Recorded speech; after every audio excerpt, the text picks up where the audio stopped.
അതെ, ഇപ്പോ ഇവിടെ നിങ്ങളുടെ കൂടെ നിന്നത് ആരാ? അത് ഗാഥയല്ലേ? അതെ. ആ, അപ്പോ അവിടെ ചടങ്ങിനിരിക്കുന്നത് ആരാ? അതും ഗാഥയല്ലേ? അതെ. അതെങ്ങനെയാണ് അവിടെ ഇവിടെ ഒരാള്? അകത്തിരുന്ന ഗാഥ തന്നെയാ എന്റെ അടുത്ത് നിന്നതും. ഞങ്ങള് ഉദയൻ ചേട്ടനെ കണ്ടായിരുന്നല്ലോ. ഇതിലെന്തോ കുഴപ്പമുണ്ട്. ഞാൻ അവിടെ കണ്ട ഗാഥയല്ല ഇവിടെ കണ്ട ഗാഥ, ഇവിടെ കണ്ട ഗാഥയല്ല അവിടെ കണ്ട ഗാഥ. അയ്യോ, നിങ്ങൾ എന്തൊക്കെയാ പറയുന്നത്? എന്താ നിങ്ങളീ പറയുന്നേ? ഗാഥ എന്റെ കൂടെ നിന്നിരുന്നു. ദേഹത്ത് മഞ്ഞളൊക്കെ തേച്ചിട്ടുണ്ടായിരുന്നു. എന്തോന്ന് മഞ്ഞള്? ഞാൻ ഒന്നും കണ്ടില്ല. നിർമ്മലേ, ഇതിലെന്തോ കുഴപ്പമുണ്ട്.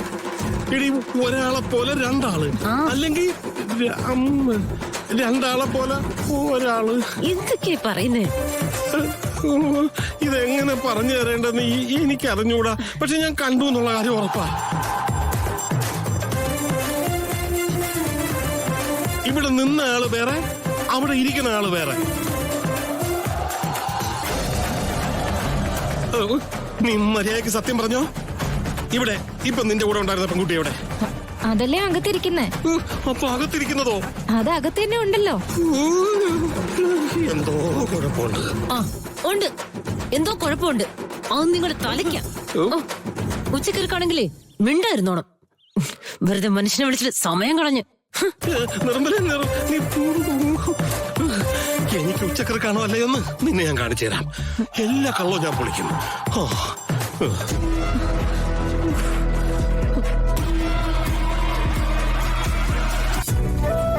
മുത്തശ്ശി, ഞാനിപ്പോ വരാം.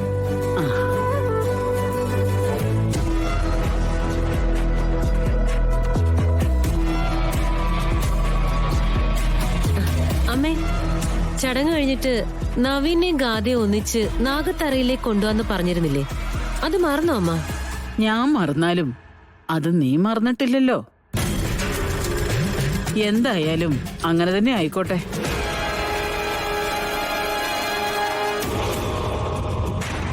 സിത്താരെ,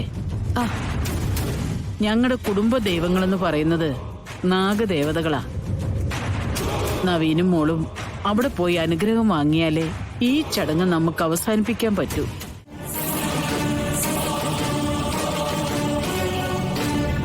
നാഗദൈവം പ്രത്യക്ഷപ്പെട്ടു. അവരെ രണ്ടുപേരെ അനുഗ്രഹിച്ചു. അവിടെ നിന്നോണ്ടെയൊക്കെ മുഖത്ത് പൂർണ്ണ ചന്ദ്രൻ ഉദിച്ചതുപോലെയായിരുന്നു. നഷ്ടം ആർക്കാ? എനിക്ക് മാത്രമല്ലേ? ഇനി അവരുടെ വിവാഹത്തിനെന്താ തടസ്സം? അത് ഭംഗിയായിട്ട് നടക്കും. അവര് സുഖമായിട്ട് ജീവിക്കുകയും ചെയ്യും. അങ്ങനെ സംഭവിച്ചാലേ എന്നെ പിന്നെ ആരും ജീവനോട് കാണില്ല. ഇപ്പൊ തന്നെ ശാപം ഫലിക്കണമെന്ന് നിർബന്ധമുണ്ടോ? ഇനി അമ്മ ഓരോ കള്ളക്കഥകൾ പറയണ്ട. പറയും. വാമദേവൻ തിരുമേനി പറഞ്ഞത് പൂർണ്ണമായും ഓർക്കാത്തതുകൊണ്ടാ നീ ഇപ്പൊ ഇങ്ങനെയൊക്കെ വിളിച്ചു പറയുന്നത്.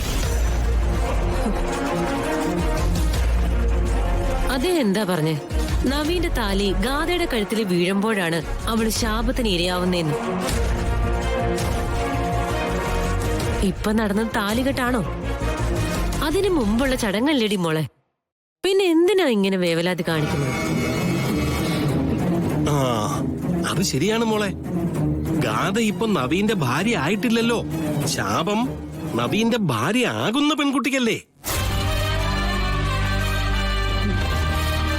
അങ്ങനെ നോക്കുമ്പോ അമ്മ പറയുന്നതിലും കാര്യമുണ്ട്. മോള് വെറുതെ ടെൻഷൻ ആവണ്ട. അച്ഛാ, എത്ര നാളായി ഞാനിങ്ങനെ പരീക്ഷിക്കപ്പെടുന്നു. നവീനെ കുറിച്ചുള്ള ആഗ്രഹം എന്റെ മനസ്സിൽ കൊത്തിവെച്ച് തന്നത് നിങ്ങളാ. ഞാൻ വളരുന്നതിനോടൊപ്പം ആ ആഗ്രഹങ്ങളൊക്കെ നിങ്ങൾ വലുതാക്കി വലുതാക്കി കൊണ്ടുവരായിരുന്നു. കാണുന്നവർക്ക് ചിലപ്പോ എനിക്ക് ഭ്രാന്താണെന്നൊക്കെ തോന്നും. പക്ഷെ ഞാൻ ഇത്ര ഭ്രാന്തമായിട്ട് സ്നേഹിച്ചു പോയി അതുകൊണ്ടാ.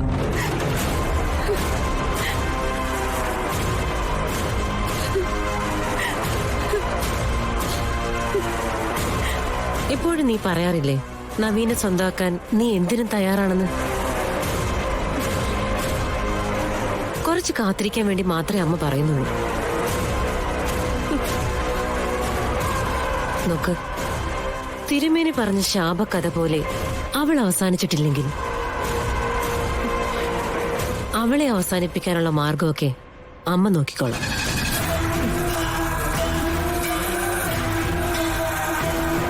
ശക്തി വീണാലും ശാപമാണെന്ന് ബാക്കിയുള്ളവർക്ക് അറിയാമല്ലോ.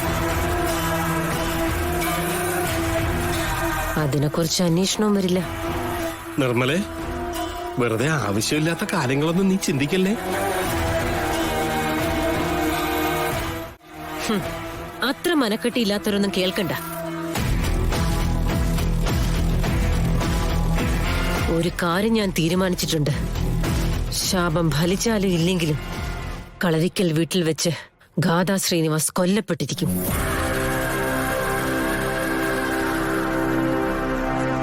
അതിലാർക്കും സംശയം വേണ്ട. ഭാര്യയെ നഷ്ടപ്പെട്ട നവീന് ആശ്രയമാകുന്നത് എന്റെ മോളായിരിക്കും.